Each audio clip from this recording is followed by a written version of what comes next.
نو عزتمندو علم لوی مقام لري. خودي سره سره چې علم حاصل کې د عوامو خدمت به هم کې، د عوامو نه به نفرت هم نه کوي.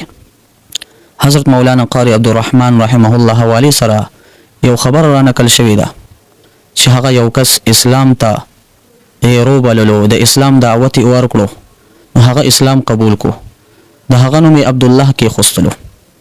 نو د اسلام راوړلو نه بعد هغه به د صفایي خاص خیال نه ساتلو، د هغې د وجې نه مقامي خلکو لوټې به یې سیټ ته ایښوستلې، پټ ایښوستلې چې هغه دا لوټې استعمال نه کړي. مولانا عبدالرحمن رحمه الله ته چې کله پته ولګېدله نو د یو ترکیب جوړ کو.